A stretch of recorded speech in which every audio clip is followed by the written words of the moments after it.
ఈరోజు సగ్గుబియ్యం సేమియా పాయసం ఎలా చేయాలో చెప్తాను చూడండి. ఇదిగోండి సగ్గుబియ్యము ఒక కప్ అండి.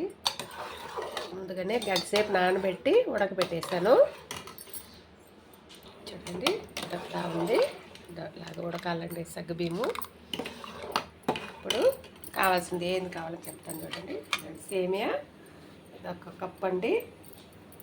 చూడండి ద్రాక్ష, ముంతమాడిపప్పు, ఇది కీరపప్పులండి.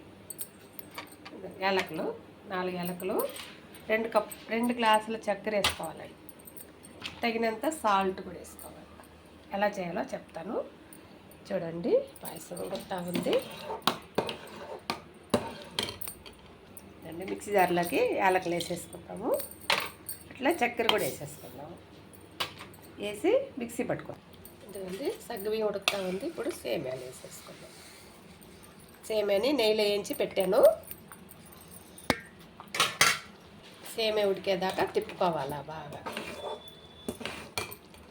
ఇదండి ఉడుకుతా ఉందండి సగ్గుబియ్యము సేమియా. ఇప్పుడు ఇందులో 1 గ్లాసు పాలు పోసేసుకుంటాం. వేసుకొని ఒక తిప్పి కాసేపు ఉడకాలి. ఇదిగోండి పాయసం ఉడికొచ్చేసింది. ఇప్పుడు చక్కెర వేసేసుకుందామండి. ఇది 1 గ్లాస్ చక్కెర. ఇది మళ్ళీ కూడా ఇంకో గ్లాస్ చక్కెర కూడా వేస్తాను. చూడండి ఉడికొచ్చేసింది. చూడండి ఇంకో గ్లాస్ చక్కెర కూడా వేసేస్తాను. చూడండి 2 గ్లాస్ చక్కెర.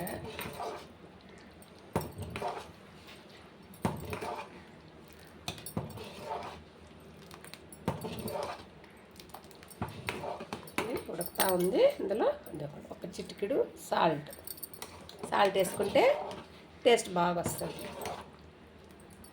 చూసారా నేను చక్కెర వేసాను కాబట్టి అలా ఉడుకుతా ఉంది. పాయసం ఉడికొచ్చేసింది.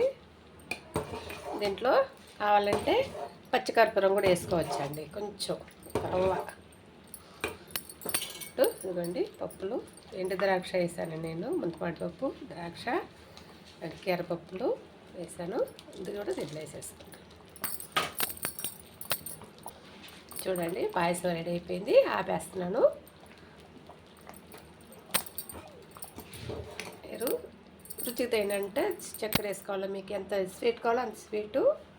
సాల్ట్ కొంచెం వేస్తే ఇంకా బాగుంటుంది. పచ్చికర్పూరం కూడా అవసరమైతే వేసుకోవాలా. నెయ్యి కావాలంటే కూడా వేసుకోవచ్చండి కొంచెం. నేను ఇట్లానే చేశాను. చూడండి నేను చేసిన పాయసం కానీ నచ్చినట్లయితే లైక్ కొట్టండి, షేర్ చేయండి, సబ్స్క్రైబ్ చేయండి. నమస్తే అండి.